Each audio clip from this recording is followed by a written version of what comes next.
This is Democracy Now!, democracynow.org, the War and Peace Report. I'm Amy Goodman with Juan Gonzalez.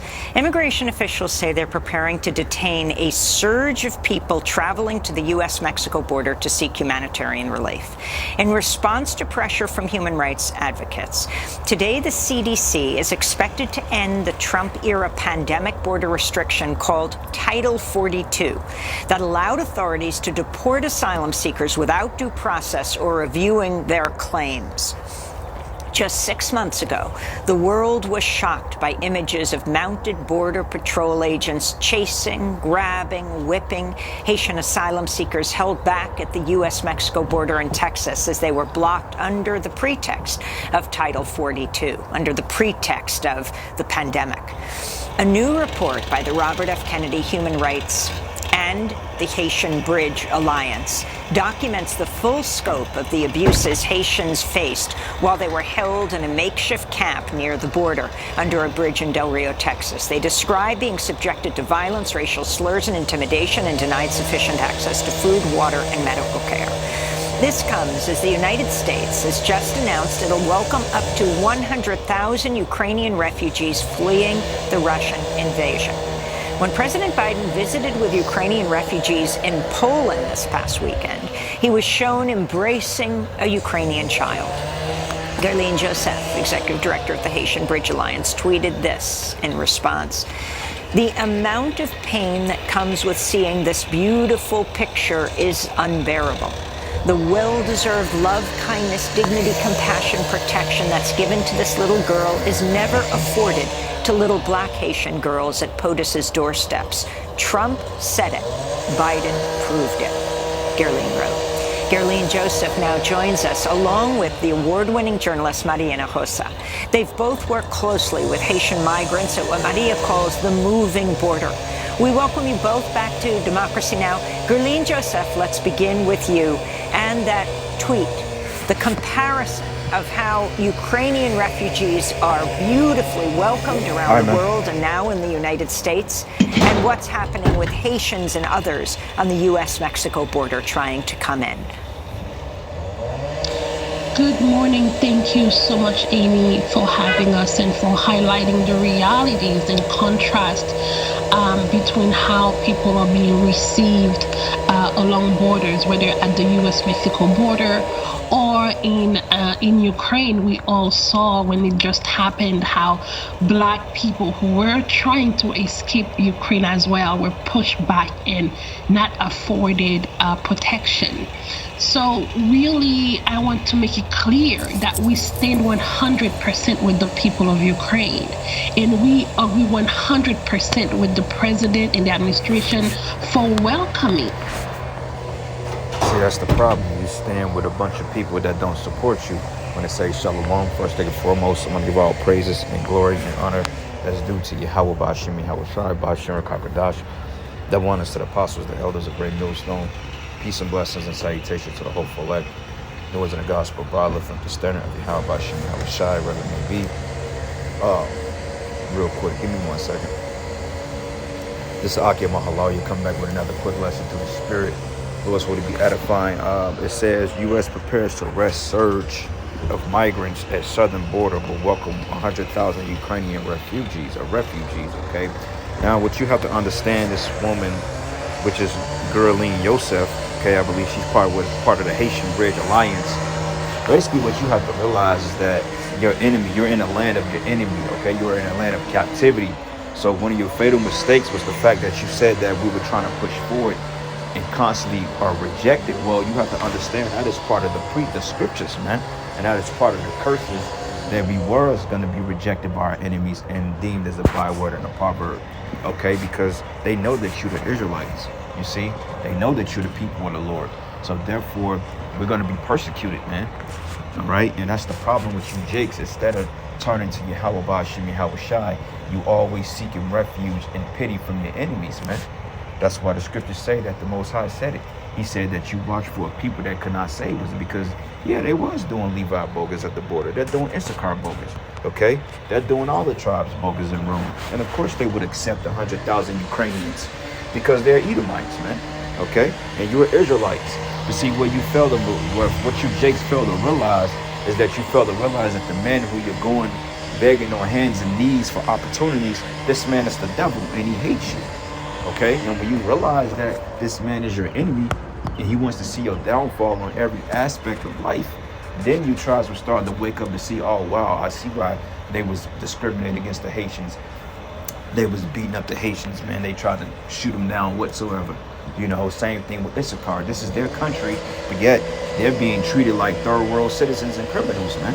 When this is in fact their land, okay? Because majority of the west coast of America, or the western aspect of America, was considered Mexico at a point in time. Dead in the Midwest to some degree. You see, but none. What do? They get deported. They say, well, you got to get from over here. You're causing taxes to go up, tax reformation, all this other stuff. When in fact, but you devils are the blame for that, man. Talking about, well, we got all these illegals crossing the border. No, you are the illegal, okay? Because for one thing, this land does not belong to you, all right? But see, the problem with you Israelites, you seen them. You don't realize who your enemy is, man, okay? And this is part of the curse. This is part of prophecy. You are a byword and a proverb, man. Okay, so it makes sense as to why they will. It's a spit in your face. Same thing with the reparations. They give the black hats reparations, or they give them billions of dollars annually because they're a welfare state. They've gave what do you call those people? The Ammonites, refugees. Okay, from spending 2 to 3 years in internment facilities during the time of World War II. Also, they gave so-called natives, well, I won't even say the real natives, because the natives that are getting reparations are mainly the ones of 5% blood, which are Edomites, man. Okay, a lot of Native Americans, Gadites, don't have reparations, man, because my mother, she's a so-called Native American. If you really look at it and you trace her, my grandmother, they're not getting any type of hit off. Okay, they still part of this system. They're still going to work and trying to survive like everybody else. So therefore, that whole reparation shit is all bullshit, man. Okay, but nonetheless, you tribes, man, you have to realize that you are in a land of your enemies, and this is what we're trying to stress to you people, man. Okay, so real quick, I'm at work, so I got to try to make this quick, but this is a good topic. I actually wanted to go in on more. But this is the book, Psalms 44, and I'm gonna start at verses. Let's start it back to 10. It says, "Thou hast maketh us to turn back from the enemy, and they which hate us spoil us for themselves." Right? Because we were brought over here as slaves. Okay, you were built, or you were sent over here to build up America and to serve slavery. Okay, to serve bondage. America was never the land of the free or the home of the brave for the Negro, Latino, and Native American. And in fact, it was quite the opposite. Okay, like a while back, years back, the apostles did lessons, and they all did it individually to some degree, titled that America was a great prison camp for the Israelites. Because look what happens. You're locked up in the prisons, the county jails, okay? You're on Section 8 housing, you're put in the ghettos, you fit the statistics, okay? You're policed the most, you have the most worst stores to shop at, okay? You have churches on every corner, cops are surveilling your neighborhood, you're getting caught up in raids, and the list goes on, man, okay? You live in the inner cities, the ghettos, the projects, okay? So how can you not see that you're in captivity, that you're catching hell, okay? And you're fighting for opportunity to get out of your situation, but there's only one way to get out of this, and that's returning back into your power, man, which you refuse to do. So these situations are just going to continue to smack you in the face until you wake up and realize what the hell you've been doing. And if you don't realize it, then the Most High just got to take you out, okay? It says here, thou hast given us like a sheep appointed for meat, and has scattered us among the heathen. That's how we became Gentile. Because for her to say something like that, that's in a Gentile state of mind. Oh, we support the Ukrainians, this and that. But the Ukrainians don't support you. Because there was a time that they said out there, I believe it was like a month and a half ago, when this whole conflict went off, you had Jake that lived in Ukraine that was trying to leave. They were trying to seek asylum in a different country. And what happened? They said, nah, you Jakes can't get on the train. We need you back to fight the war. So you were used for a purpose, man, okay? And it's really the spirit of the Lord that's against us. That's all it is, okay? It's this devil, but the Most High has put a spirit on this devil, man, because, hey, the Lord gonna have to come and liberate us from Esau. And that's what we're trying to tell you, man. It's a certain spirit on this devil that the Most High has on him to treat our people the way that they're treating them. So the Ukrainians, they can come over here and get asylum. and get jobs and get businesses. While you Haitians, man, you've been destabilized, okay? You've been brought down politically, financially, because they couldn't take us down physically in war, so therefore they made us suffer through political means, financial means, by ruining the country of Hispaniola, or the Dominican Republic, or the DR, which is known as Haiti, in the Dominican Republic, man. And they remembered the wars, man. They remember the French Revolution. They remember that. So you think they're gonna allow you to come over here and continue to live freely? No. They want to see us suffer with every ounce of being, okay? And this is what you Israelites, you have to know that, man, all right? And Salakia, they out here doing work.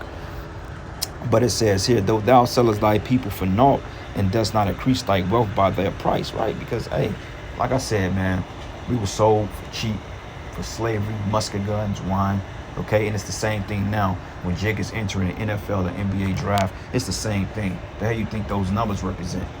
Modern day slavery, or being drafted into sports in the what do you call the draft? That's nothing more but modern day auctioning. Okay, 25, 35, 75, whatever. That's all it is, man. Okay, you first round draft pick. They make it sound pretty, but basically this is the big buck on the team that's gonna drive the force, that's gonna bring us our wealth. Okay, and that's all it's about.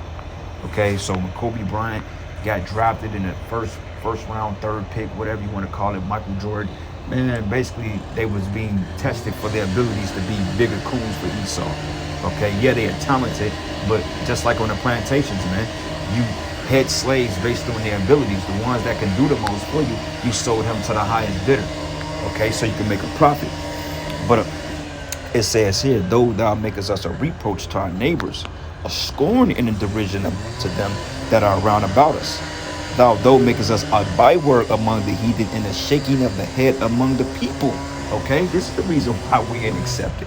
Yeah, they accept our sports, they accept our entertainment, they take our money, okay, they accept our ideas, and they'll pat nose, but you would never, ever have a chance to sit at this man's table, okay? And why would you want to?